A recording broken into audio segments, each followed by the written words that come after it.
pala si Mr. Beltran, pasyente sa Philippine Lung Center.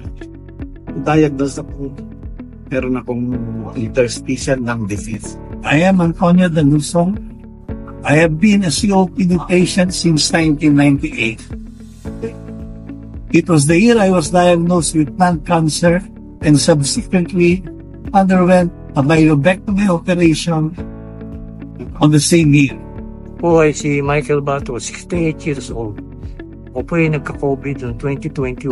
I am Donna Sabon Senyoran.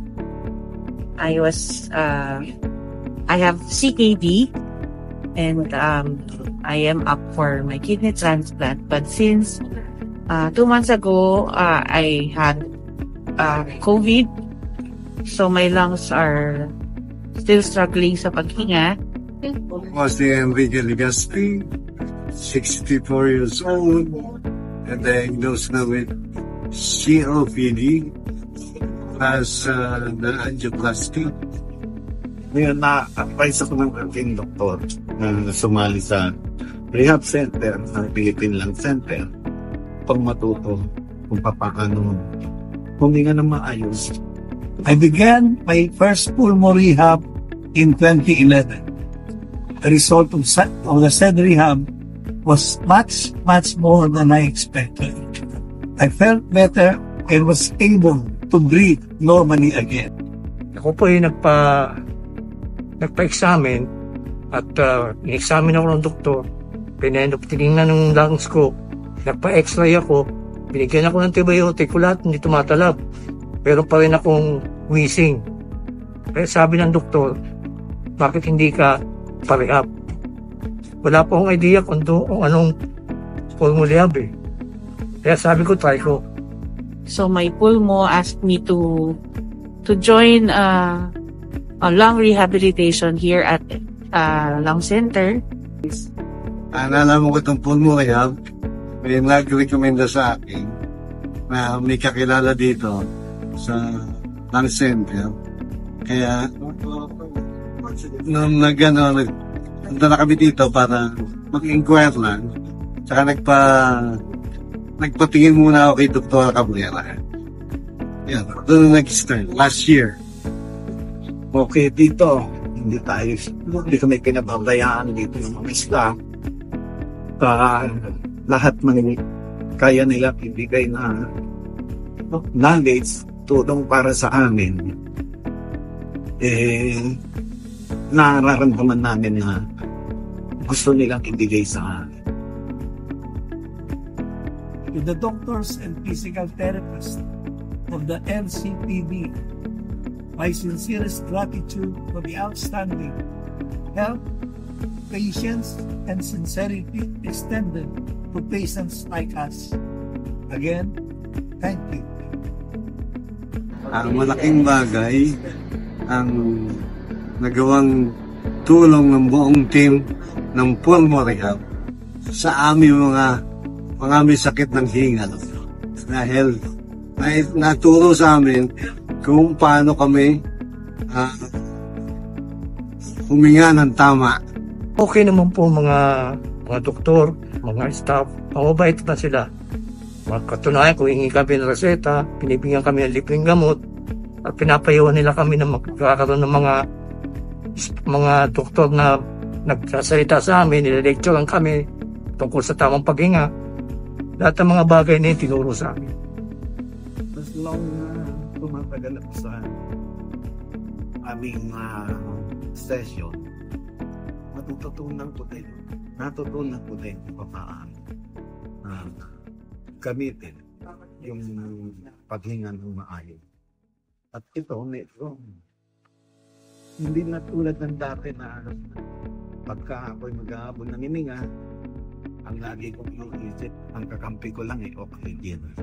Yun pala meron palang paraan para ang aking pagkapos ng hininga, sa sarili ko rin kakayanan, ay mababawi ko rin yun at recover of yung mga.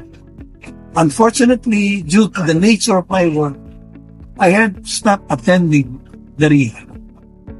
I suffered numerous pneumothorax and had to undergo lung operation each time. Now that I am retired, I started attending the pulmonary rehab again. And as I had expected, I started feeling better again. Dahil hindi ko na po nagawa yung mga dati kong ginagawa. Hirap na hirap po ako huminga. Hindi ko po magawa yung mga ginagawa ko. Mga pagdilinis ko dati, hindi ko na magawa eh. Para nakaupo na lang po ako talaga. Gatay na lang ako ng... Parang gusto ko mamamatay na yata ako nangyari na yun eh. Malaki na itulong sa akin. Dahil yung nga, hindi na ako nahihirapang huminga. Tinuruan ako na sa rehab. Tinuruan akong ang tamang paghinga at mga gamot binibigyan kami. Okay naman. Kaya wala na akong masyadong hingal ngayon.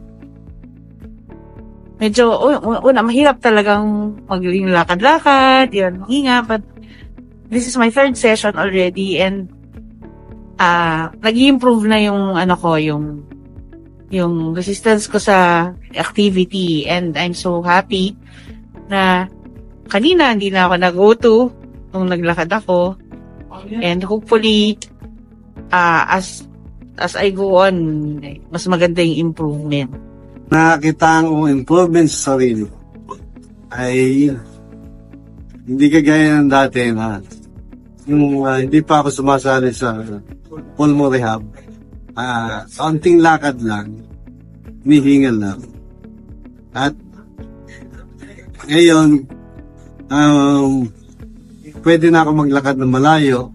Masasabi ko sa inyo na itong programang ito ay malaking tulong para sa atin. At sana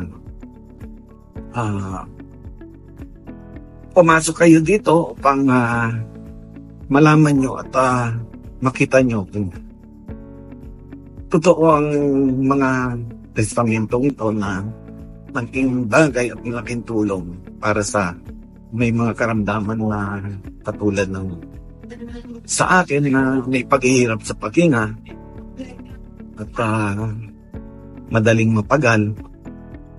Yun. Naanyayahan kayong sumali at na-experience namin din. To the persons who are suffering from COPD and other lung ailments, don't lose hope. Come and attend the pulmonary rehab to start feeling better again. Start to live a better life again. Hinihingin ko kayong matin sa pulmonary rehab kasi malaki talaga na itutulong sa paghinga natin. Dahil kung hindi tayo magpapa-rehab, hindi natin malalaman kung anong kaya kahalagahan nito. Talaga napakalaking tulong at mababait po ang mga doktor. Sila po ang tutulong sa atin para manumbalik tayo sa dating mga ginagawa natin. Yes, sir. So I encourage everyone who was having a hard time sa paghinga, sa mga exercises nila, yung may mga lung deficiency, pumunta kayo dito at mag-inquire kayo about kung ano yung pwedeng maitulong sa inyo ng lung center sa program na to. Maraming salamat! Sa mga gustong sumali sa pulmonary rehab, malaking bagay ang pagsali dito sa pulmonary rehab dahil dito yung matututunan ang tamang paghinga at makoconquer niyo yung inyong panic attack sa paghinga.